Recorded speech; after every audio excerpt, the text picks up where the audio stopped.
I posted something on Facebook yesterday about a 2001 conference I went to, and the topic was forgiveness, and I made a comment. And it was recorded, and it's in the transcript, and yesterday I was at Leisure World in Seal Beach and referred to that.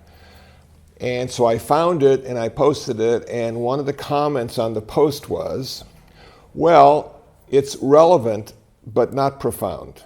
and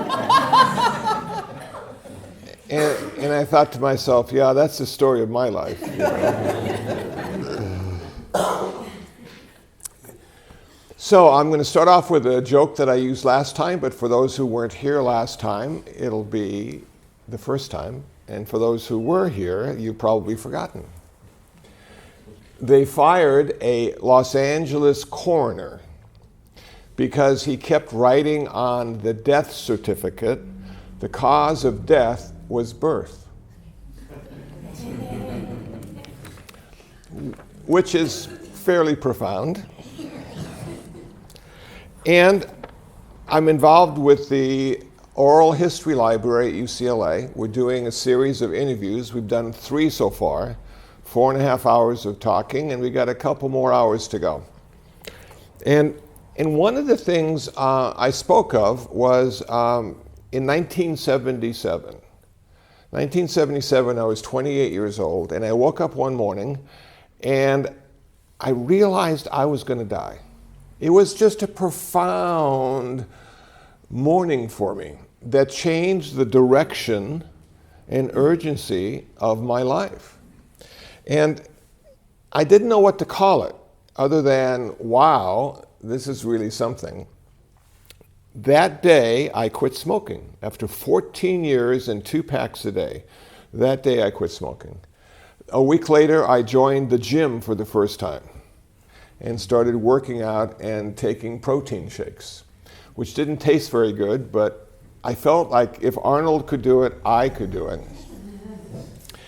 And I thought to myself, yeah, this is what I want to do. I want to get my body in the best condition it can be, not necessarily to live longer, but to live better while I'm still alive.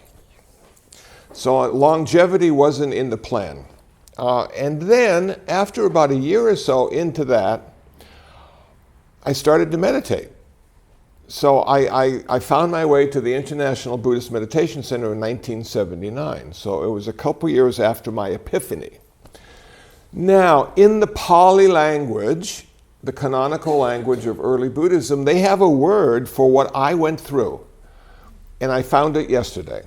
And I found it yesterday because the topic came up at Leisure World. Now, for those of you who don't know what Leisure World is a retirement community. 7,500 old people, all living together. And they are some of the best people I have ever come in contact with. They are bright, enthusiastic, engaged in life. I was talking to one fellow yesterday, and I said, you know, in April I'm going to be 67. And he says, you know what, in May I'm going to be 87. And I go, wow, it's nice not to be the oldest one in the room. And that guy rides his bicycle from his home in Leisure World to the clubhouse where we meet. And I saw him, he's got his helmet on, and he's riding his 2-wheel bicycle, not 3-wheel. It was very impressive. It gives me hope as well, that maybe at 86 I can still ride a bicycle, or at least walk. So I talked about this epiphany I had, and then I found this word, Samvega, S-A-M-V-E-G-A. It's a Pali word. And this is actually posted on my Facebook page. If you're Facebook friends, you can go and read this. Samvega, the oppressive sense of shock, dismay, and alienation that comes with realizing the futility and meaninglessness of life as it's normally lived. A sense of one's own complacency and foolishness in having let oneself live so blindly, and an anxious sense of urgency in trying to find a way out of the meaningless cycle. The urgent need to practice can grow out of a heightened sense of perishable nature of life. It can include a real feeling of shock and sense of not only that life doesn't last forever, but also that the way we have been living is wrong. It might turn our world upside down, sending us off to a whole new way of life. Even if it doesn't have so dramatic an effect, it can light a fire under our practice. It can get much less caught up in power, prestige, money, lust, and the acquisition of goods. Dharma teachings start to make real sense to us, and we begin to live them instead of just assenting intellectually. Samvega leads to a conversion of the heart from an egocentric existence to a search for that which is timeless, vast, and sacred. Now, a couple people died recently. We had Noah's father passed away. We had Glenn Fry, David Bowie, Natalie. Wow. And most of them weren't 70. 67, 69. I started doing my will after I kept reading. I'm thinking I'm next, But in 1977, I had Samvega. I woke up and it did change my life. After 10 years with the same company, I left them. And I did a road trip for 3 months in my car just to look around and see what other people were doing, how other people experienced their life and what they did, and what was valuable and invaluable to them. And I'm going, okay, yeah, I got this. I went back and I went from a manager to salesperson. I just said, I have something else I need to do.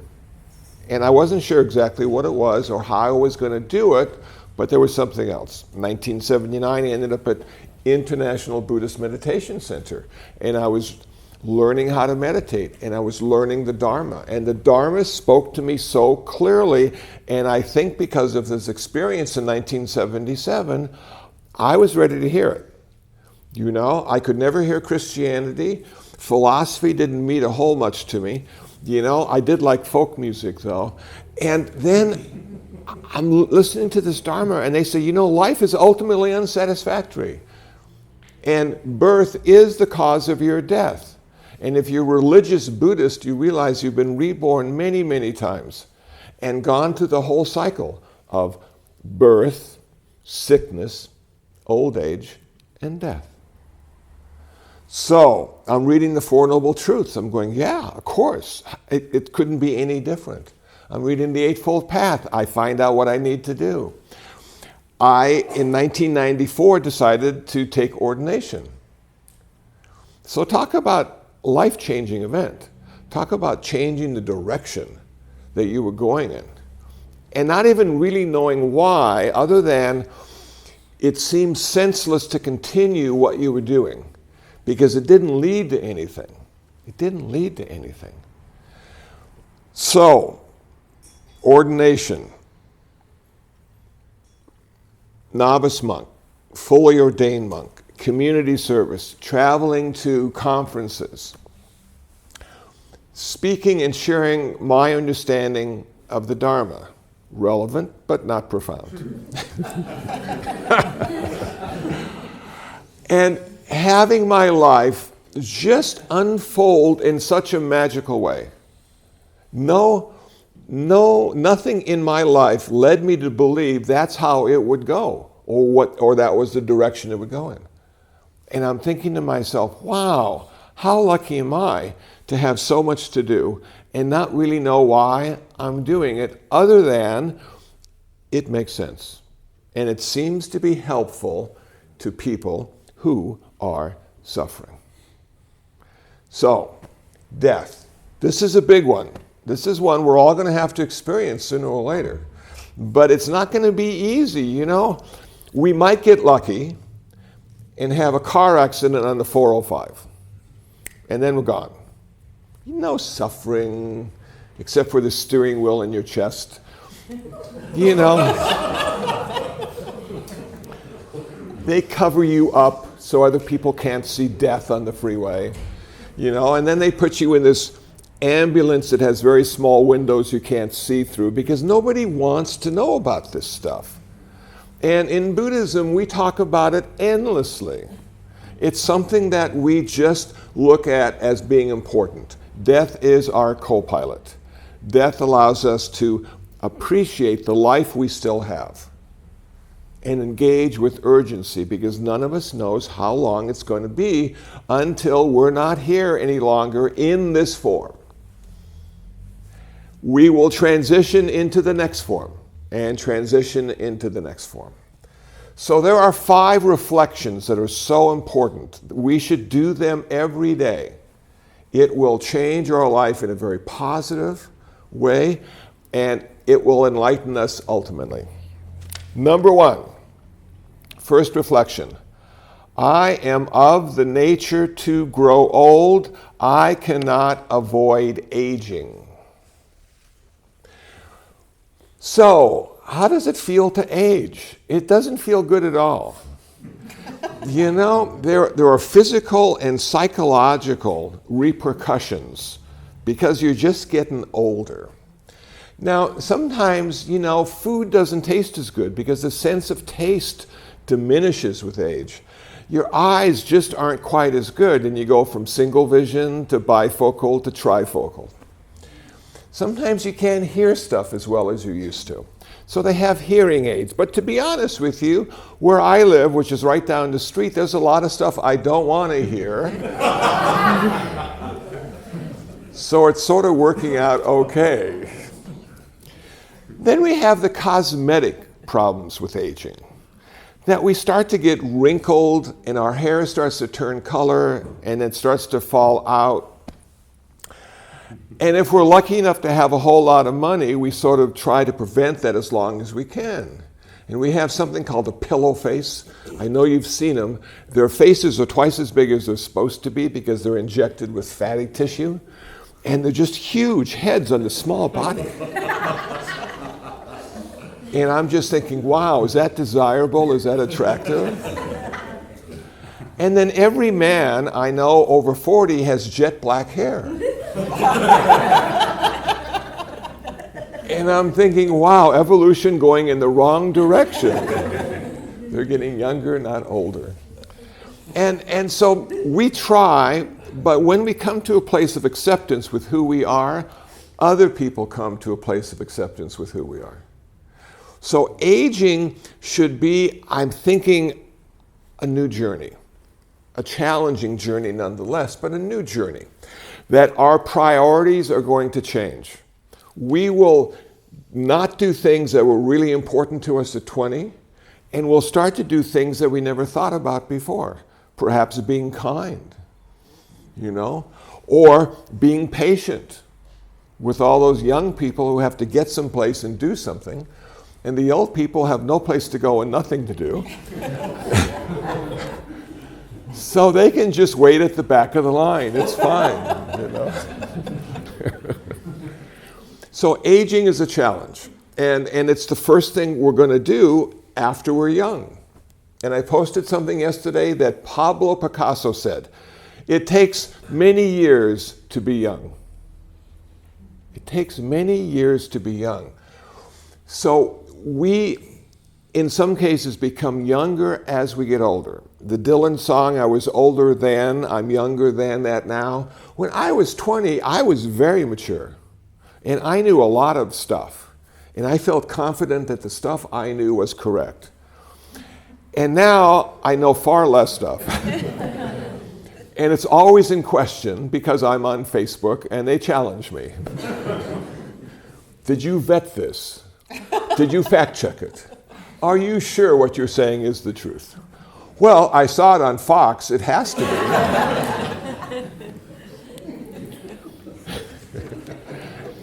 So the first reflection, I am of the nature to grow old. I cannot avoid aging. The second reflection, I am of the nature to become ill or injured. I cannot avoid illness or injury. My brother has grandchildren. They came to visit him. He's had a cold for 6 weeks now. They're building their immune system, and they're killing his. And yeah, so when we start our life, our first job is to get sick as often as we can to build our immune system. And then as we get older, we get sick less unless we smoke, drink, and have a good time, and then we get sick again. And up until a couple years ago, nobody felt health insurance was important enough to talk about or to mandate. And in California, we have to have car insurance. Now, I'm thinking, well, it's probably good to have health insurance now, too. This is not a political statement, by the way, because everything is political this time of year. But we all know we're going to get sick. And if you get sick, it's going to cost you a lot of money.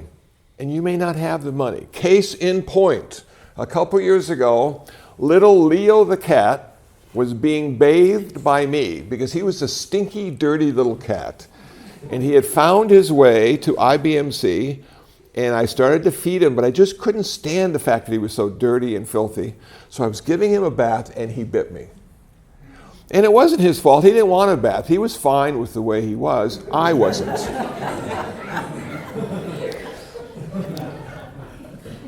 A couple days later, my finger started to swell. It kept getting bigger and bigger, and then the one next to it started to swell. And then my hand started to swell. So I called Kaiser. Thankfully, at the meditation center where I was staff, we got health insurance. And I said, I got a cat bite. What should I do? Come in immediately. I go, whoa. I guess they think it's important. So I drove to Kaiser. I went in, cat bite. Front of the line, cat bite. They immediately took me to a room and started injecting me with antibiotics, a bag full of antibiotics, injecting me. And the doctor comes in and looks at it and says, you have to see the orthopedic surgeon. Really? Really? Come back tomorrow, you have an appointment. I've just made it for you. I went back, I went into the orthopedic surgeon's office. There's people with crutches and walkers and casts, and there's me with a finger. I go in, he says, we got to operate. I'm going to make the operating room available for you tonight. You got to come in and you got to go get the operated on. I said, really? He said, yes, it can go to your heart and you will be dead. There's many kinds of bacteria that are found on cat teeth, and they're very sharp and they go very deep, and you are infected. And he kept looking for this line going up my arm. Thankfully, there wasn't one. So I go back to the center, I take a shower. I find it best to always take a shower before you go to the hospital, because it's probably the only one you're going to get, you know. So there I am, waiting in the pre-op room to have my finger operated on, and they come in with a clipboard. How would you like to pay for this? I said, well, you know, do you guys take checks? Yes, we do. Okay. How much is my copay? We figured out it's $1,470. I said, really? It's a cat bite. Yes, it's $1,470. That's your copay. I wrote a check out. The center was kind enough to give me $750 to help me out with paying for the operation. I go in, and there's the anesthesiologist. Now I'm freaking out because I meditate. I said, you know, I meditate. Can you just give me a local and maybe some whiskey? Can we do it that way?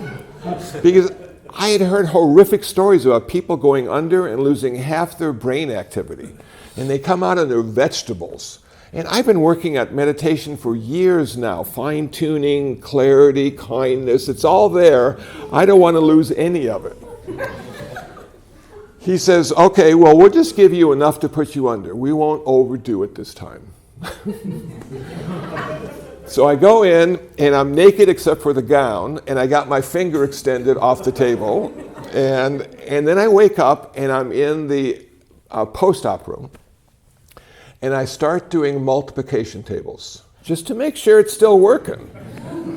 And the nurse comes over and said, did you hear that Kobe Bryant tore his Achilles?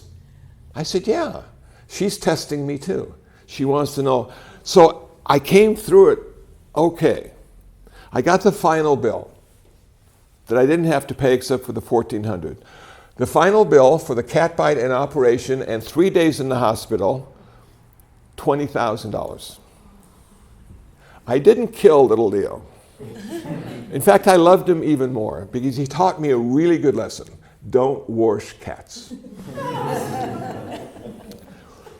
How important is it to realize at some point, sometime, we will have an accident or we will be sick and we will need to go into a hospital or an alternative therapy of some sort, acupuncture, whatever is your thing, and it's going to cost you like a whole lot of money. We shouldn't be surprised when it happens because the Buddha said it's going to happen. It happened to him. It happened to everybody he knew. None of us can go through life and not be sick. It's sort of a bummer. So now think about the first one, old age. Remember when the Buddha and Channa left the palace and went into the streets of the city and saw 4 things? First thing he saw was this really old person. Second thing he saw was this really sick person. Third thing he saw, I am of the nature to die. I cannot avoid death. Well, this is a tough one because, everybody dies, but not when they're supposed to. You don't expect young people to die. You don't expect middle-aged people to die.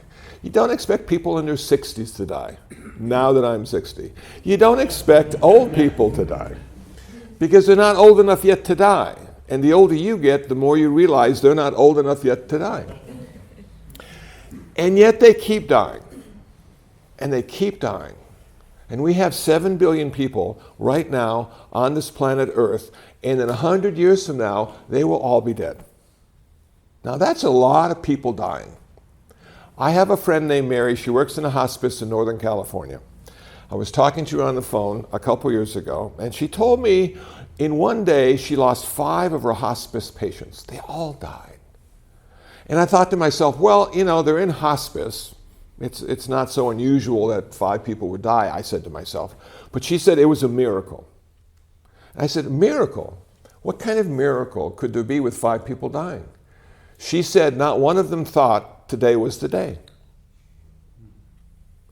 So somehow, as humans, we have this wonderful little mechanism in our mind that deludes us into thinking today is not the day.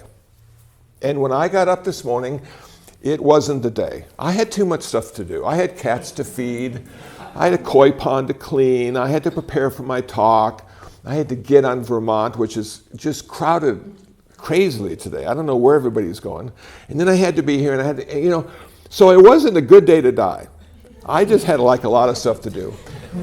And I never felt like today is the day, But who knows? You don't know. You could eat some of that dole salad and bang, listeria. So, we have to prepare. We have to reflect on the possibility that today is the day. And what does that do to us? What kind of message does that send to us? Number one, when those people call you up and want to sell you something, and I'm on the list now, because I think as soon as I start getting my Social Security, they figured I'd be home. So they are just calling me, and I have viruses in my computer, and they want to help me out, and then all the charities call and say, "Well, could you?" and So for a while, I was just being really mean, and I just yell at them, and I curse them, and hope they didn't know who I was. And now I have a really good plan that works perfectly. So I pick up the phone and they say, "Oh, is this blah, blah, blah?" I say, "Yes." "Well, blah, blah, blah, blah, blah." I'm going to hang up now. Have a nice day. Bang. You know what that does? Puts you in charge. You don't have to be hateful. You don't have to be angry. You just have to say, "I'm going to hang up." Because it's your phone. You can do that. You don't have to ask permission. And then you say, have a nice day. And they're probably looking at their receiver going, what the hell? You know? So, why is that the case? Because if this is the last day, you don't want to yell at somebody and have them hate you and remember you forever as being a jerk on the phone. You're just going to hang up. And then you talk to a brother or a sister, and you have some issues with them. But then you hang up and you say, have a nice day. You know, you might even say, if you're inclined, you know, I'm happy you're my sister or you're my brother. Just because this could be the last day. And then you just go about your day and sort of realize that, what don't I want to leave behind today if today is the last day? What do I want to finish? What's important? What's not important? And in that reflection of having death as your co-pilot, you are engaged in your life in a very special way. And it can happen at 20 or 30 or 50. You don't have to wait for 60 or 70 or 80. Because the people at Leisure World, where I go, they are engaged. They know. They have seen their friends and neighbors carried out in ambulances a few times a month. When you have 7,500 people, elderly people living together, somebody's going to check out. And each time they see the ambulance, they could be next. So they have 400 clubs that they've created. Tap dancing, ukulele, singing, plays. They say, it could be today, but until it happens, I'm engaged. I'm going to make something of this day. I'm going to leave my footprints behind on this day. And they're going to be happy footprints. And they're going to be thoughtful and mindful. So death doesn't have to scare us. Though, there was a commercial on TV about a football player from Chicago. And they asked him, are you afraid to die? And he said, yes, I've never died before. And I thought, wow, that is so heavy. He wasn't a Buddhist, but it was so heavy. Because a Buddhist would say, yes, I would be afraid because I've died before. You know? Now, yesterday, a woman comes up to me. She said, I just got to tell you, I didn't want to talk in front of the whole group. I wanted to talk to you. My husband died last year. He was sick for 2 years. He was a professional, he was intelligent, he was well respected.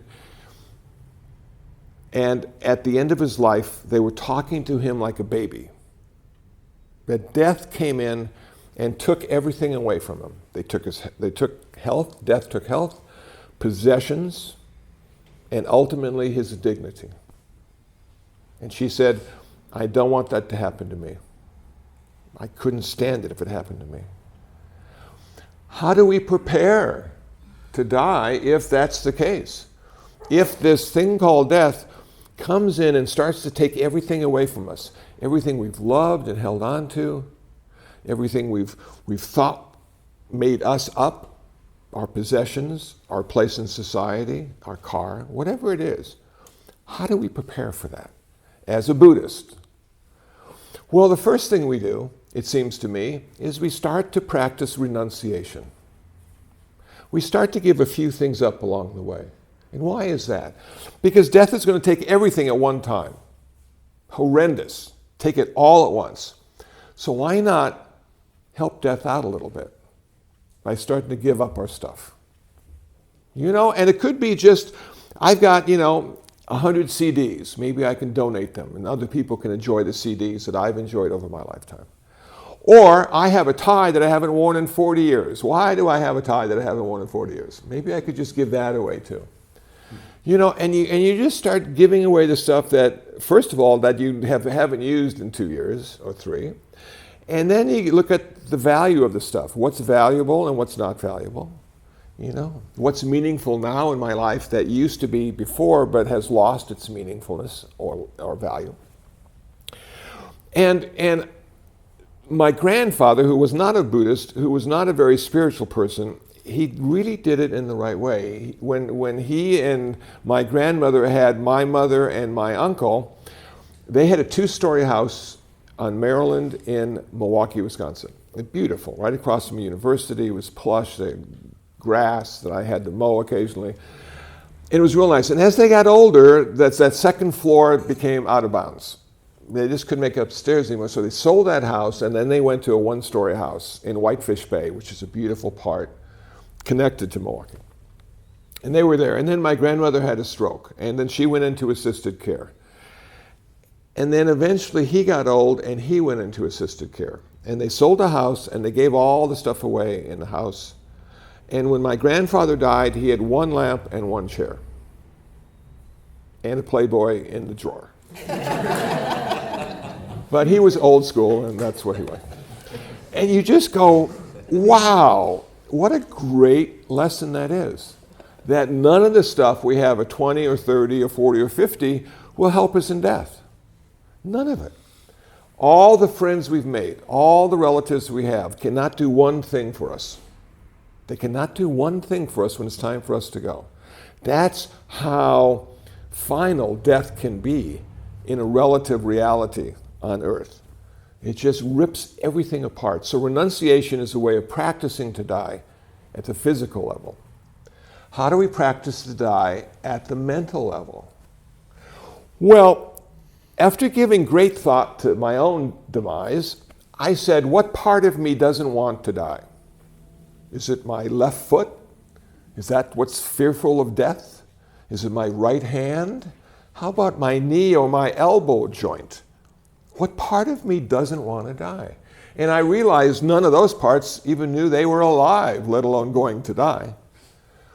And then I figured it out. It was my ego. The only part of me that was really afraid to die was my ego. And I had been practicing samatha meditation, tranquility meditation. I had been going into deep states of one-pointedness and transcending ego just for a few moments. I had to make sure it felt comfortable in my transcendence of it. I didn't want it to be fearful, because if you don't treat ego with respect, it will take your life over again and again and again, because it's in charge. That's its job. It has kept you alive for all these years. It's doing fine. It's rather selfish and only thinks about itself, but that's the ego. So in going into deep states of tranquility meditation and maybe even mindfulness, what we're doing is we're seeing how it feels to let go of this particular consciousness just for a few minutes, 15, 20 minutes. And then it comes back, and sometimes it comes back a little more transparent, a little less in charge. And sometimes we can debate or dialogue with the ego. It's called talking to yourself. And I'm often surprised when I talk to myself and get an answer I hadn't heard before. I'm thinking, where did that come from? But that's another story. And so in our practice of meditation, we're dying into the present moment.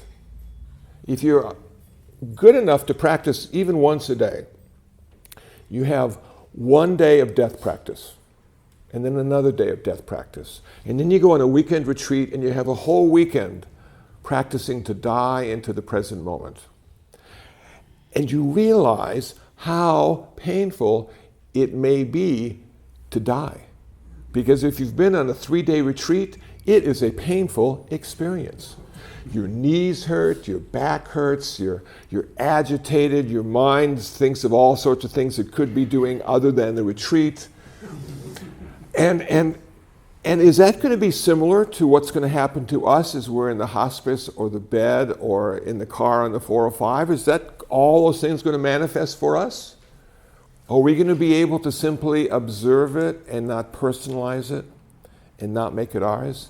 To simply see the transition as a process, an ongoing process of birth, sickness, old age, death, birth. And all along the way, there are times when we're going to feel really uncomfortable and be confused and not know what to do next. But maybe we don't have to know what to do next. Maybe it's already in place. If you've ever watched one of those horrible African documentaries where the lion is chasing the gazelle. When I was a kid, I just loved those. I could hardly wait for the lion to catch its prey. Now I just cry. But the lion catches the gazelle, and after a few moments, the gazelle just relaxes in the lion's mouth. It's just an amazing surrender mechanism that gazelle has.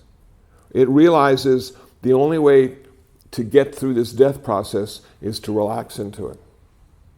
And that, if by some chance, though, the lion loses his bite on the gazelle, falls to the ground, runs away. Immediately it's back to life, and off they go. But we may have that same mechanism in us, naturally. It could be part of our DNA. It could mean that if we get out of the way, we will allow the death process to occur by surrendering to it, by relaxing into it. And what does every meditation teacher tell us to do when we meditate? Just relax into it. That's what they told me. I said, I can't. My leg hurts. How am I supposed to relax into that? They never told me. But you know what? They weren't supposed to tell me. I had to figure it out myself. Nobody can tell you how to die because every one of us will die in our own special, unique way. No two people die the same way. Even on the airplane that's falling out of the sky, all those people will die in their own special way. Wow. So what did I come to understand about the pain of meditation that could be transferable to the pain of dying? That, in fact, there is nothing called pain. That's a concept that describes a very strong sensation. Now, what is pain? It's a really strong sensation. You know, what is pleasure? It's a really strong sensation. But we've sort of labeled them pain, and now we have a concept, and because we have a concept, now we can manipulate it and change it or avoid it. But what happens if you just have this pain, and then you turn the pain into a strong sensation, and then you come to a place of acceptance with the strong sensation? What happens then? There is no suffering at that point. Suffering happens when we want things to be different than they are. We have found a way to change pain into sensation and to accept the sensation as being what's going on right now. Nothing else could be going on right now because we always live sort of right now. So now we have this really strong sensation. So the thought that comes to mind is, when are they going to ring the bell? Have they died? Don't they know? And of course, that's the ego coming up, and it's saying to the world around it, I'm in charge and I have to do something because poor Kusala will die if I don't get him out of this cross-legged position. So now I found the acceptance of the sensation, but now I've got the ego telling me, you got to get out of here. Because what does pain signify? Ultimately, pain signifies that we will die. It's the first step in dying, pain. Ego takes things literally. It doesn't know that it's just because you're sitting. So it says, if you move your leg, you will no longer be in pain. For the first 2 years, I moved my leg. And the pain went away for about 4 minutes. And then it came back again. And I thought to myself, there's no place to run when you have meditation pain. There's no place to go. There's no stimulus that's distracting you from the job at hand, which is dying into the present moment, even though it hurts so much. And it's not even necessary today, because today you're not going to die. But after a while, you sort of figure out how to just sit with it until the gong rings. And then you go back the next day and you just sort of sit with it until the gong rings.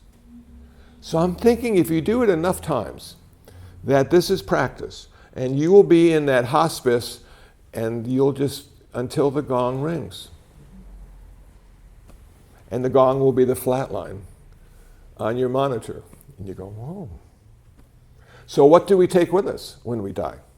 Can we take anything with us? As a Buddhist, yes. Not according to Stephen Batchelor, but as a Buddhist, yes.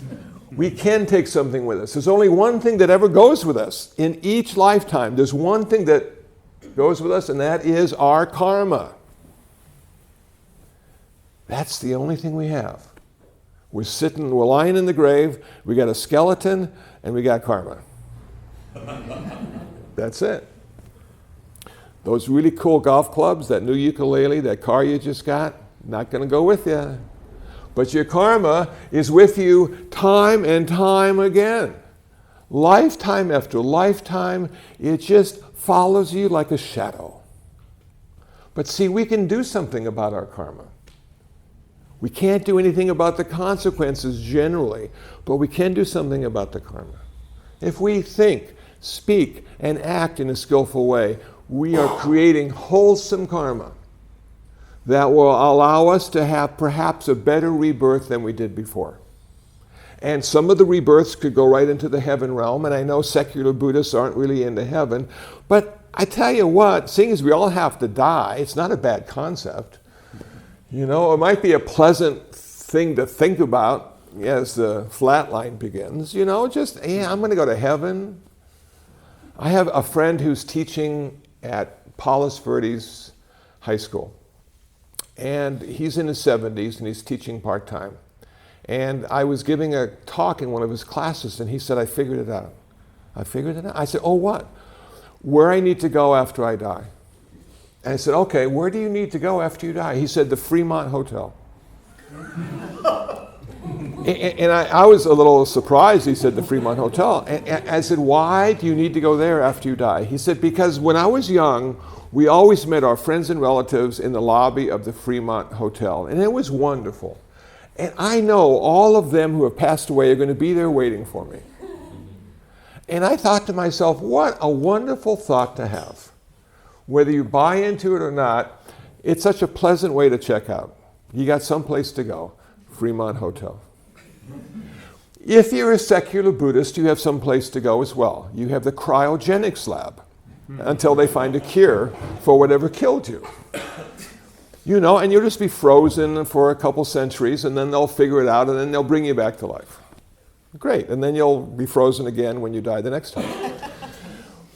So where do I want to go? I want to go to heaven.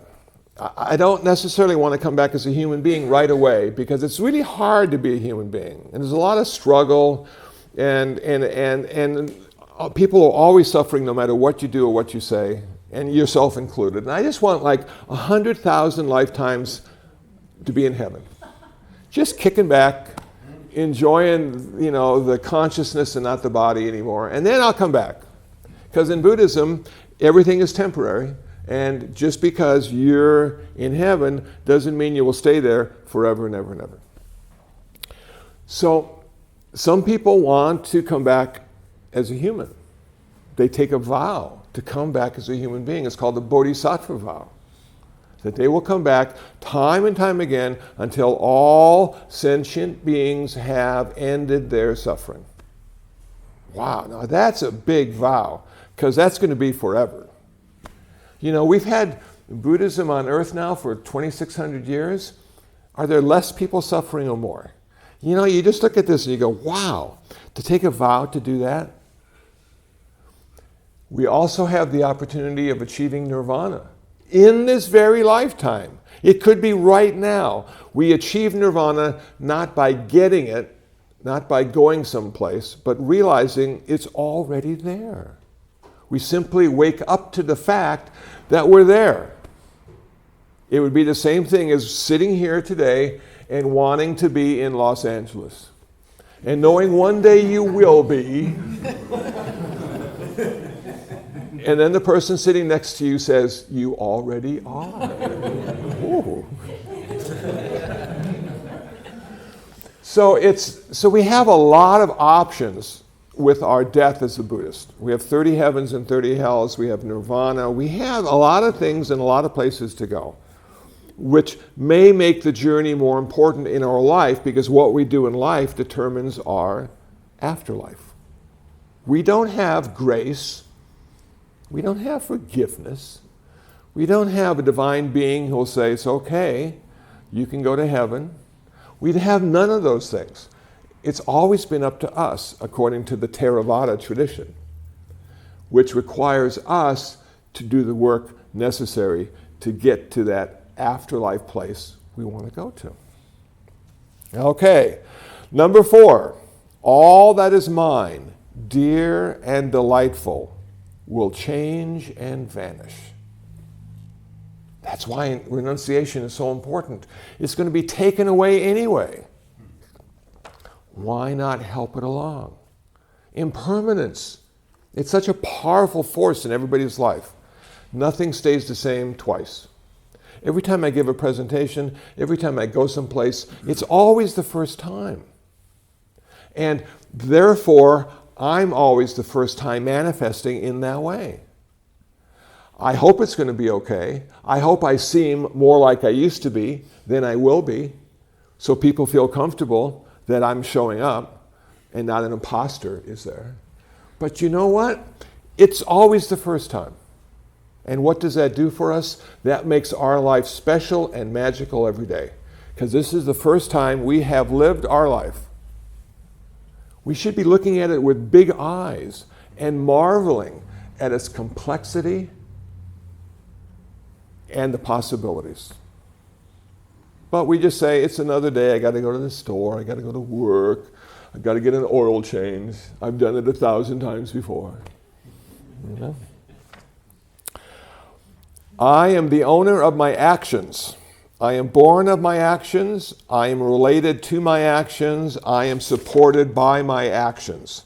Any thoughts, words, or deeds I do, good or evil, those I will inherit. Those are my karmic consequences. Saying, thinking, doing. That's the karma. The consequence of that karma is called vipaka. So when I say something skillful, I theoretically have skillful vipaka, pleasant results. That's the one thing we take with us. It's the one thing we can use every day to make our life better. Have the right intention, have the right speech, have the right action, and our life manifests in a much more skillful, healthy, happy way. But it's difficult because we have the 3 poisons: greed, hatred, and delusion. Always vying for power. We want to have good, we want to have bad, skillful, unskillful, good results, bad. It's always a challenge to stay on course. And that's why Sangha, people coming together to listen to the Dharma itself, the Dharma talks we listen to, but perhaps most important is our meditation practice, because it reconnects us to our life every day in a special way. That can't happen any other way other than our meditation practice. Well, I hope this wasn't too depressing, because it's the first Dharma talk for me here this year, and we're talking about death. But out of death is always birth, and out of birth is always death. Hand in hand. They always work together. There's a Facebook cartoon that I saw that shows the Grim Reaper talking to someone he's about to kill. And he says, "I'm death." And the person says, "I'll speak louder."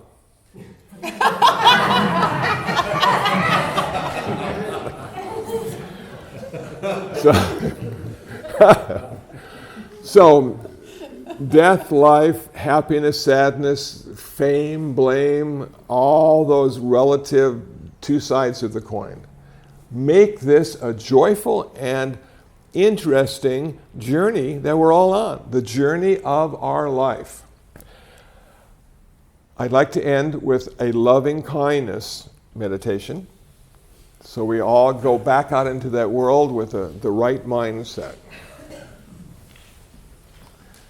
May those of us who have come together today in mind and heart be happy, peaceful, and free from suffering. May no harm come to us. May no difficulties come to us. May no problems come to us. May we always find fulfillment. May we also have patience, courage, understanding, and determination to meet and overcome the inevitable difficulties, problems, and failures in life.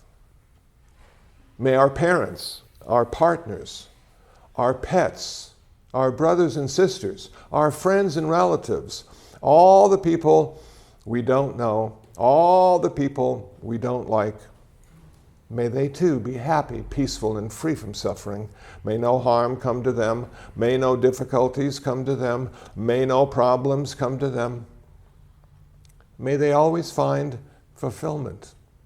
May they also have patience, courage, understanding, and determination to meet and overcome the inevitable difficulties, problems, and failures in life.